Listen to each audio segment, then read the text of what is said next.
സുധീഷ, കേൾക്കാൻ പറ്റുന്നുണ്ടോ? ഓഡിബിൾ ആണോ? Yes ma'am. Okay.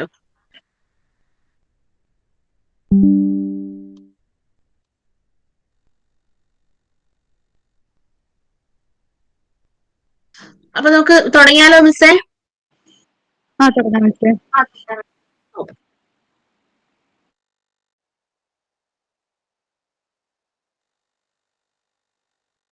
Sudheesha, welcome to Toss Academy. അപ്പോ ടോസ് അക്കാഡമിയുടെ ഈ ഒരു മീറ്റിംഗില്, ലൈവ് മീറ്റിംഗിൽ വരാൻ സംബന്ധിച്ച സുധീഷയോട് ആദ്യമേ തന്നെ താങ്ക്സ് പറയാണ്. അതുപോലെ തന്നെ ഏറ്റവും ഒരു പ്രസ്റ്റീജിയസ് ആയിട്ടുള്ള VHSC എക്സാമിൽ അതും ടോപ്പ് റാങ്ക്, അതായത് ഫസ്റ്റ് റാങ്ക് അച്ചീവ് ചെയ്തിട്ട് ഈ ഒരു സീറ്റിൽ വന്നിരിക്കുകയാണ്. ടോസ് അക്കാഡമിയുടെ പേരിലും ഞങ്ങൾ ടീച്ചേഴ്സിന്റെ എല്ലാവരുടെയും പേരിലുമുള്ള സന്തോഷം ആദ്യമേ തന്നെ അറിയിച്ചു കൊള്ളട്ടെ. എല്ലാവർക്കും ഒരു സന്തോഷമാണ്. ടോസ് അക്കാഡമിയെ നമ്മളുടെ എന്താ പറയുന്നത്, ഒരു പ്രശസ്തിയിലേക്ക് വീണ്ടും എത്തിക്കാനായിട്ടുള്ള ഒരു കാൻഡിഡേറ്റ് ആണ്. സുധീഷയുടെ പേരിൽ ഞങ്ങൾക്ക് ഞങ്ങളുടെ അച്ചീവ്മെന്റ് പുറത്തുവിടാൻ സാധിച്ചതിൽ വളരെ സന്തോഷമുണ്ട്. അപ്പൊ സുധീഷയും ഒരു മിസ് ആവുകയാണ് ഇനി, അല്ല ഇനിയിപ്പം സ്റ്റുഡന്റ് അല്ല, അങ്ങോട്ട് ഇനി ഒരു മിസ് ആവുകയാണ്. ഉടനെ തന്നെ അപ്പോയിന്റ്മെന്റ് കിട്ടി ഏറ്റവും ഇഷ്ടമുള്ള അധ്യാപകനും എന്ന ജോലിയിലേക്ക് പ്രവേശിക്കട്ടെ എന്ന് ആത്മാർത്ഥമായിട്ട് ആശംസിക്കുന്നു. ആദ്യമേ തന്നെ ഈ ഒരു അച്ചീവ്മെന്റിലേക്ക് സുധീഷയെ എത്തിക്കാൻ സഹായിച്ച രേഷ്മ മിസ്സിനും മാധു മിസ്സിനും എബിൻ സാറിനും ഒരു നന്ദി. അതുപോലെ തന്നെ സുധീഷയുടെ അച്ചീവ്മെന്റ് നിങ്ങളുടെയും കൂടെ ഒരു അച്ചീവ്മെന്റ് ആണ്.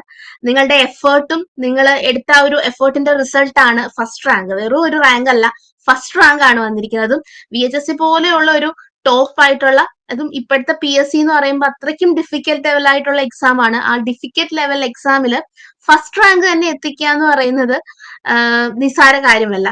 മിസ്സന്മാരെടുത്ത എഫേർട്ടും അതോടൊപ്പം തന്നെ കുട്ടിയെടുത്ത സുധീഷ എടുത്ത എഫേർട്ടും ഒരിക്കലും നമുക്ക് മാറ്റി നിർത്തപ്പെടാൻ പറ്റില്ല. അപ്പൊ നമുക്ക് മീറ്റ് തുടങ്ങാം. സുധീഷ, നമുക്ക് ആദ്യമേ സുധീഷ ഒന്ന് ഇൻട്രൊഡ്യൂസ് ചെയ്താൽ നന്നായിരിക്കും. സുധീഷ ഒന്ന് എവിടുന്നാണ് വരുന്നത്, പഠിച്ചത് എവിടെയാണ്, സെറ്റപ്പിലാണ് ക്വാളിഫൈ ചെയ്തത്, B.Ed ചെയ്തത് എവിടെയാണ്, ഇങ്ങനെയുള്ള കാര്യങ്ങൾ ഒന്ന് ഒരു സെൽഫ് ഇൻട്രൊഡക്ഷൻ നൽകാമോ? താങ്ക് യു ഫോർ ഇൻട്രൊഡക്ഷൻ മാം. എന്റെ പേര് സുധീഷ. ഞാൻ പാലക്കാട് ജില്ലയില് കരിമ്പയാണ് എന്റെ സ്വദേശം. വീട്ടില് ഹസ്ബൻഡ് ഉണ്ട്, അമ്മയും അച്ഛനും ഉണ്ട്. പിന്നെ ഞാൻ പഠിച്ചതെല്ലാം സ്കൂളിംഗ് എല്ലാം കഴിഞ്ഞത് വ്യാസവിദ്യാപീഠം കല്ലേക്കാട്, പാലക്കാട് ഇറ്റ്സെൽഫ്. കോളേജ് എല്ലാം കഴിഞ്ഞത് VV college of science and technology, BSc തീർന്നത്. MSc കഴിഞ്ഞത് ഗവൺമെന്റ് കോളേജ് ചിറ്റൂര്. അതിനുശേഷം B.Ed കഴിഞ്ഞു. അതിനിടയിൽ മാരേജ് എല്ലാം കഴിഞ്ഞു. ഇപ്പോ അതിനുശേഷം ഞാൻ വർക്ക് ചെയ്തത് മുണ്ടൂർ ഹയർ സെക്കൻഡറി സ്കൂൾ, ഒരു ഹയർ സെക്കൻഡറി സ്കൂളിൽ 6 മാസം വർക്ക് ചെയ്തായിരുന്നു. അതിനുശേഷം ഇപ്പൊ ഞാൻ വർക്ക് ചെയ്യുന്നത് ബാംഗ്ലൂർ ഒരു സ്കൂളിൽ ടീച്ചറായിട്ട് തന്നെ വർക്ക് ചെയ്യാണ്. Thank you ma'am. Okay, thank you Sudheesha for your introduction. അപ്പൊ നമുക്ക് താമസിപ്പിക്കാതെ തന്നെ ആദ്യമേ തന്നെ കാര്യത്തിലേക്ക് തന്നെ കടക്കാം. അപ്പൊ ഏറ്റവും വലിയൊരു അച്ചീവ്മെന്റ് നേടിയിട്ടാണ് സുധീഷ ഇവിടെ വന്നിരിക്കുന്നത്. ജോലി കിട്ടുമെന്നുള്ള കാര്യത്തിൽ 110% ഉറപ്പാണ്. കാരണം ഫസ്റ്റ് റാങ്ക് ആണ്.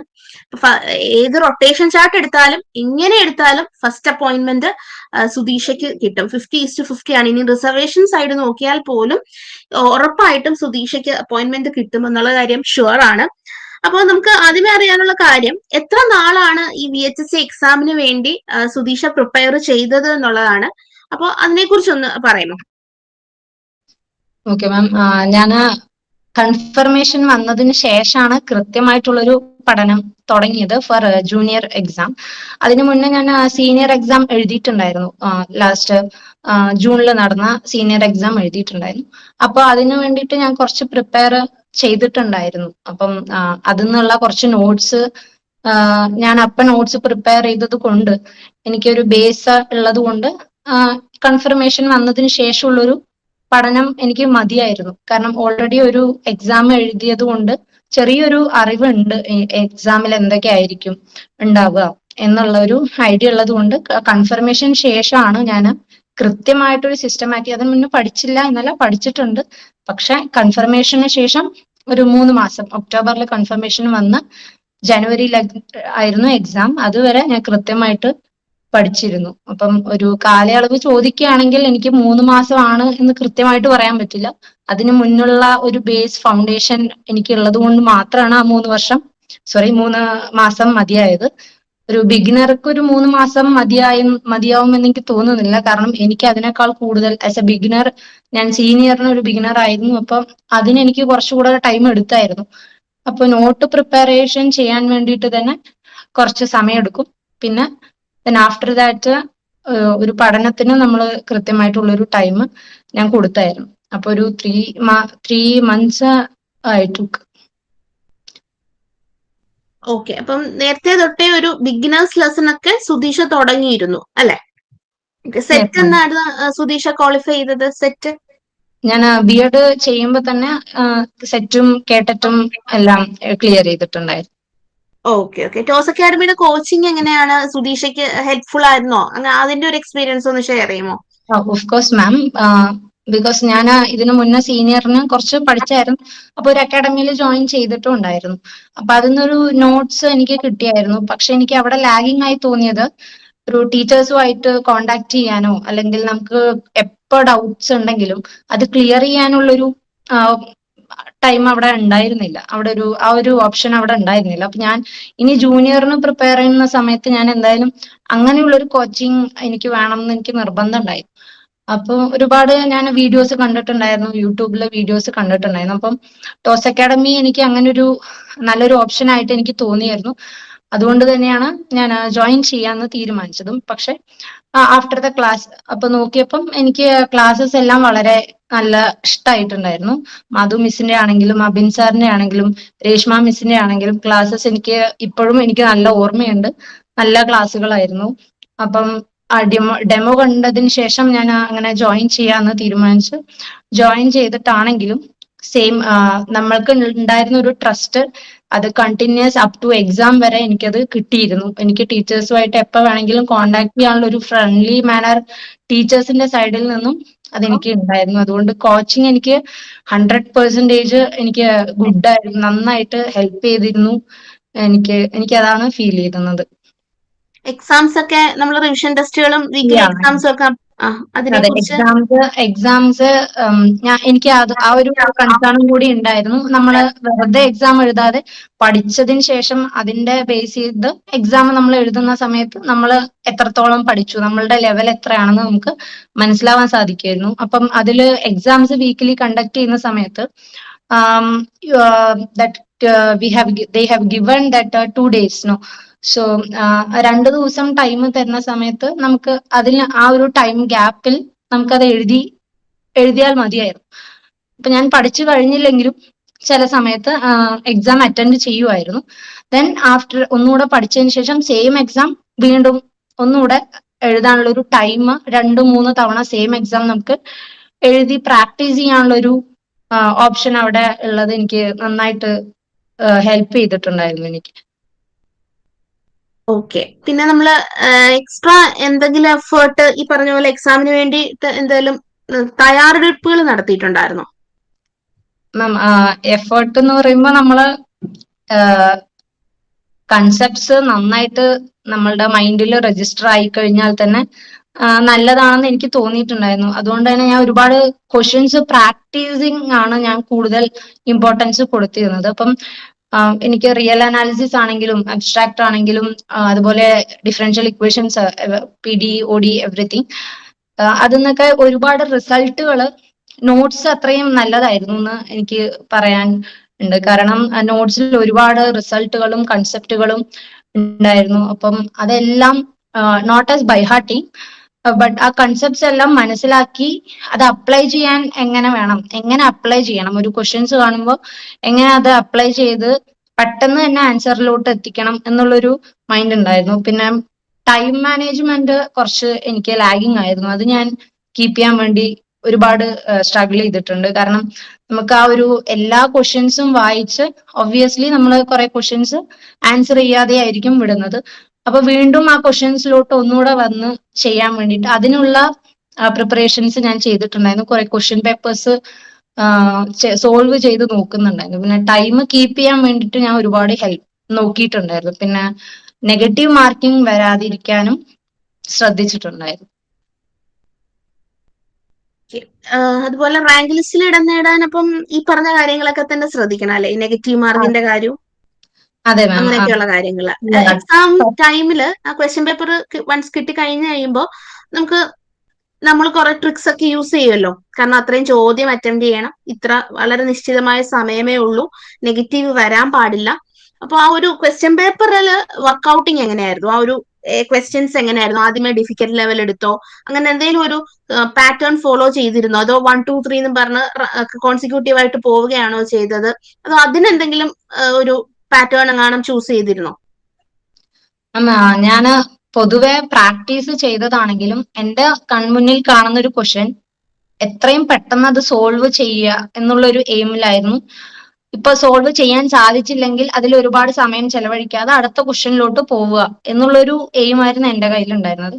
അപ്പൊ ഞാൻ പ്രാക്ടീസ് ചെയ്യുമ്പോഴാണെങ്കിലും ഒരു ടൈം ഫിക്സ് ചെയ്തതിന് ശേഷം ആ അത്രയും ക്വസ്റ്റ്യൻസ് അല്ലെങ്കിൽ അതിനുപരി അതിനേക്കാൾ കൂടുതൽ ക്വസ്റ്റ്യൻസ് ആ ടൈം ലിമിറ്റിൽ ചെയ്യാൻ സാധിക്കുന്നുണ്ടോ എന്ന് ഞാൻ ചെക്ക് ചെയ്യുന്നുണ്ടായിരുന്നു. അപ്പൊ ക്വസ്റ്റ്യൻ പേപ്പർ നമ്മൾ ആദ്യം കിട്ടുമ്പോൾ തന്നെ what I was doing is first question complete first ഓർഡറിൽ തന്നെയായിരുന്നു ഞാൻ പോയിരുന്നത്, അല്ലാതെ പർട്ടിക്കുലർ ക്വസ്റ്റ്യൻ എടുത്ത് അങ്ങനെ ചെയ്തില്ല, ഓർഡറിൽ തന്നെയായിരുന്നു. പക്ഷെ first question if not possible, എനിക്ക് ചെയ്യാൻ പറ്റുന്നില്ല എന്ന് എനിക്ക് മനസ്സിലാവുന്നുണ്ടെങ്കിൽ within seconds I be moving to second question. അതുപോലെ അങ്ങനെ ക്വസ്റ്റ്യൻസിൽ ഒരുപാട് ടൈം നിൽക്കാതെ എത്രയും പെട്ടെന്ന് ഒരു ക്വസ്റ്റ്യൻ സോൾവ് ചെയ്യാൻ പറ്റുന്നുണ്ടോ അങ്ങനെ ഒരുപാട് സ്പീഡായിട്ട് അടുത്ത ക്വസ്റ്റ്യൻ എന്നുള്ള നിലയ്ക്ക് ഞാൻ കംപ്ലീറ്റ് ചെയ്തു. ദെൻ അതിനുശേഷം ഏതൊക്കെ ക്വസ്റ്റ്യൻ ആണോ നമ്മൾ ബാലൻസ് ഉള്ളത് അത് എഗെയിൻ വന്ന് ഒന്നുകൂടെ റൗണ്ട് ചെയ്ത് ഒരു 2 ടൈംസ് ഞാൻ ക്വസ്റ്റ്യൻസ് ഒന്നുകൂടെ വായിച്ചായിരുന്നു. പക്ഷെ എനിക്ക് ഒരുപാട് ക്വസ്റ്റ്യൻസ് ഡൗട്ട് ഉണ്ടായിരുന്നു, അതൊന്നും നെഗറ്റീവ് വരാതിരിക്കാൻ വേണ്ടി ഞാൻ അറ്റൻഡ് ചെയ്തില്ല എന്നുള്ളതാണ് സത്യം. ഒരു ഡൗട്ടുള്ള ക്വസ്റ്റ്യൻ അറ്റൻഡ് ചെയ്ത് നെഗറ്റീവ് വരുത്തുന്നതിൽ എനിക്ക് താല്പര്യം ഉണ്ടായിരുന്നില്ല. അപ്പം സീനിയറിലും ഒരുപാട് നെഗറ്റീവ് എനിക്ക് ഉണ്ടായിരുന്നില്ല, അതുപോലെ തന്നെ ജൂനിയർ എക്സാമിലും എനിക്ക് നെഗറ്റീവ്സ് കുറവായിരുന്നു. അതിന്റെ ഒരു കാരണം ഞാൻ അറിയുന്ന ക്വസ്റ്റ്യൻ ആണെങ്കിൽ പോലും ഒരു ഒരു ചെറിയൊരു ഡൗട്ട് ഉണ്ടെങ്കിൽ പോലും ഞാൻ അത് അറ്റൻഡ് ചെയ്തിട്ടുണ്ടായിരുന്നില്ല. അതൊരു ഇമ്പോർട്ടന്റ് ഫാക്ടർ ആയിട്ട് എനിക്ക് തോന്നുന്നുണ്ട്. ഓക്കെ, MSCയുടെ സ്കോർ എങ്ങനെ ഉണ്ടായിരുന്നു? അത് നമ്മൾ എടുക്കുമല്ലോ അല്ലെ, VHSCക്ക് അക്കാഡമിക് എടുക്കത്തില്ലേ? മാം എനിക്ക് PSC അല്ലെങ്കിൽ എനിക്ക് അങ്ങനെയുള്ളതിനെ കുറിച്ചിട്ട് വലിയ ധാരണയില്ല. റാങ്ക് ലിസ്റ്റില് മാധു മിസ്സേ, രേഷ്മ മിസ്സേ, നമ്മുടെ റാങ്ക് ലിസ്റ്റിലെ വന്നിട്ടില്ല മിസ്സേ. ജൂനിയറിന്റെ കറക്റ്റ് മാർക്ക് കൊടുത്തിട്ടുണ്ട്. എന്തോ മിസ്സേ? ജൂനിയറിന്റെ റാങ്ക് ലിസ്റ്റ് വന്നപ്പോൾ അതില് മാർക്ക് ഇത്രയാണെന്നൊന്നും പറഞ്ഞിട്ടില്ല. ഓക്കെ മിസ്സേ. ഓക്കെ, അപ്പം അക്കാഡമിക് വെയിറ്റ് എടുത്തിട്ടുണ്ടോ നമുക്ക്? ഓക്കെ, ഇത് ഓക്കെ മിസ്സേ. ഓക്കെ, ഇന്റർവ്യൂ എക്സ്പീരിയൻസ് എങ്ങനെയുണ്ടായിരുന്നു മിസ് സുധീഷ? മാം, എനിക്ക് നല്ല ഫ്രണ്ട്ലി ആയിട്ടുള്ള ഒരു ഇന്റർവ്യൂ ബോർഡായിരുന്നു, എല്ലാവർക്കും അങ്ങനെ ആയിരുന്നു. അപ്പം ഞാൻ കുറച്ച് ടെൻഷൻ ആയിരുന്നു, ബിക്കോസ് ആദ്യമായിട്ടാണ് ഒരു എക്സാമില് ഒരു ഷോർട്ട് ലിസ്റ്റിലൊക്കെ വരിക എന്നുള്ളത്. എന്റെ മനസ്സിൽ അത് ആദ്യമായിട്ട് ഒരു വലിയ കാര്യം ആയിട്ട് എനിക്ക് തോന്നുന്നു. അപ്പം ആദ്യമായിട്ട് പോകുമ്പോൾ അതിന്റെ ഒരു വല്ലാത്തൊരു ടെൻഷൻ എനിക്ക് ഉണ്ടായിരുന്നു. പക്ഷെ അതിനകത്ത് നമ്മൾ കയറി നമ്മളെല്ലാരോടും വിഷ് ചെയ്തൊക്കെ ഇരിക്കുമ്പോഴേക്കും അവര് നമ്മളെ നല്ലോണം കംഫർട്ട് ആക്കിയിരുന്നു. ദെൻ ആദ്യം എൻ്റെ അടുത്ത് സെൽഫ് ഇൻട്രൊഡക്ഷൻ പറയാനായിരുന്നു PSC അംഗം പറഞ്ഞിരുന്നത്. അപ്പൊ ഞാൻ സെൽഫ് ഇൻട്രൊഡക്ഷൻ നല്ല കോൺഫിഡന്റ് ആയിട്ട് തന്നെ പറഞ്ഞു എന്നാണ് എനിക്ക് തോന്നുന്നത്. പിന്നെ അതിനുശേഷം ഒരു GK ക്വസ്റ്റ്യൻ ആയിരുന്നു. ഞാൻ GKയിൽ അത്ര ക്ലിയർ അല്ലാത്തത് കൊണ്ട് ആ ക്വസ്റ്റ്യൻ കോൺഫിഡന്റ് ആയിട്ട് എനിക്ക് ഉത്തരം പറയാൻ സാധിച്ചില്ല. പക്ഷെ ഉത്തരം പറഞ്ഞതാണെങ്കിലും ലിറ്റിൽ ബിറ്റ് കോൺഫിഡൻസ് എനിക്ക് കുറവായിട്ട് എനിക്ക് തോന്നി. അതിനുശേഷം മാത്സിലെ ബേസിക് ക്വസ്റ്റ്യൻസ് ആയിരുന്നു ചോദിച്ചിരുന്നത്, ഗ്രൂപ്പ്സ് അങ്ങനെയുള്ള ബേസിക് ക്വസ്റ്റ്യൻസ് ആയിരുന്നു ചോദിച്ചത്. അതെല്ലാം എനിക്ക് കൃത്യമായിട്ട് പറയാൻ സാധിച്ചു. കോൺഫിഡൻസ് ലെവലാണ് ചെക്ക് ചെയ്യുന്നത് എന്ന് എനിക്ക് അറിയായിരുന്നു. അപ്പം അതിലൊരു പിൻവലിവ് കാണിക്കാതെ ഞാൻ കൃത്യമായിട്ട് മാത്സ് ബേസ്ഡ് ക്വസ്റ്റ്യൻസ് എല്ലാം ഞാൻ കൃത്യമായിട്ട് ഉത്തരം പറഞ്ഞായിരുന്നു. അപ്പം ആ ഇന്റർവ്യൂ എനിക്ക് കുറച്ച് കോൺഫിഡൻസ് കൂട്ടുകയാണ് ചെയ്തത്. അപ്പോ കേരള PSCയുടെ ഇന്റർവ്യൂ നമുക്ക് പേടിച്ചു പോകേണ്ടതല്ല, ഒരു കോൺഫിഡൻസോട് കൂടി നമുക്ക് അറ്റംപ്റ്റ് ചെയ്യാവുന്നതാണ് എന്നാണ് അല്ലെ?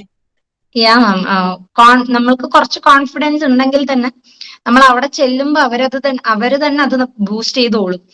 അങ്ങനെയാണ്. പക്ഷെ അതേ ദിവസം നടന്ന വേറൊരു ഇന്റർവ്യൂ ബോർഡിൽ ക്വസ്റ്റ്യൻസ് അത്ര എളുപ്പമായിരുന്നില്ല എന്ന് പറഞ്ഞു കേട്ടു. കുറച്ച് അപ്ലിക്കേഷൻ ലെവൽ ആയിട്ടുള്ള ക്വസ്റ്റ്യൻസ് അല്ലെങ്കിൽ സിറ്റുവേഷൻ ബേസ്ഡ് ആയിട്ടുള്ള ക്വസ്റ്റ്യൻസും ഉണ്ടായിരുന്നു എന്ന് പറഞ്ഞു. പക്ഷെ നമ്മളുടെ ഇന്റർവ്യൂ ബോർഡിൽ അങ്ങനത്തെ ക്വസ്റ്റ്യൻസ് ആർക്കും ഉണ്ടായിരുന്നില്ല. ഓക്കെ സുധീഷ, ഇനി മിസ്സുമാർക്ക് എന്തെങ്കിലും ഷെയർ ചെയ്യാനുണ്ടോ? രേഷ്മ മിസ്സിനും മാധു മിസ്സിനും അബിൻ സാറിനും?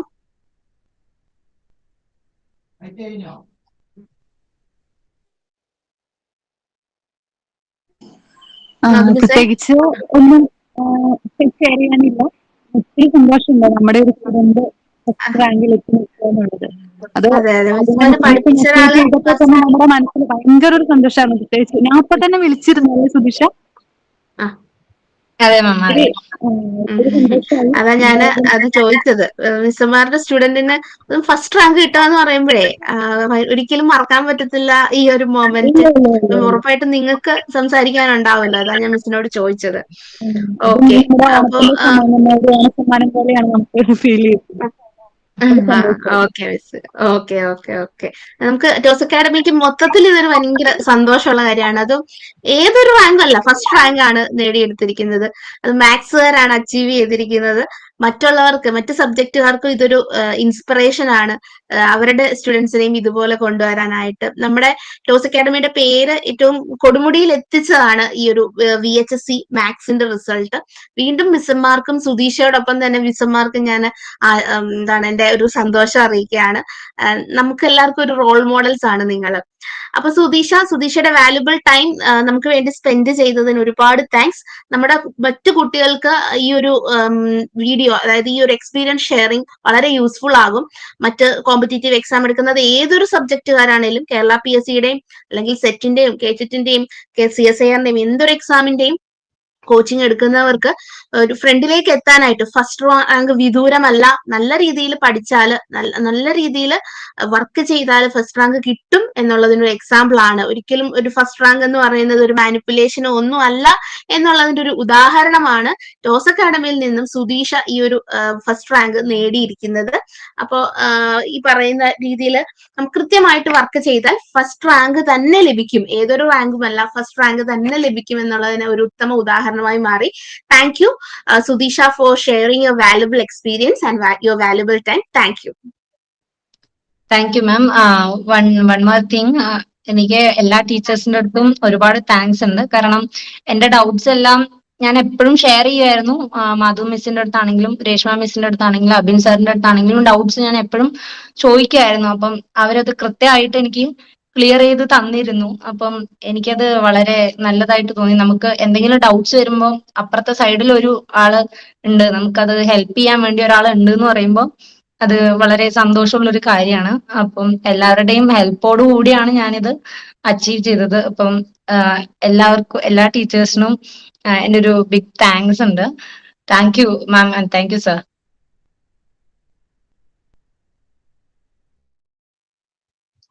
Thank you Sudheesha. അപ്പോ നമുക്ക് മീറ്റ് വൈൻഡപ്പ് ചെയ്യാലോ അല്ലേ? ഓക്കെ ഓക്കെ ആണ് മിസ്സേ? Okay, thank you Sudheesha once again. Thank you എല്ലാ മിസ്സന്മാരോടും. Thank you Abin sir. Thank you. Thank you. Okay.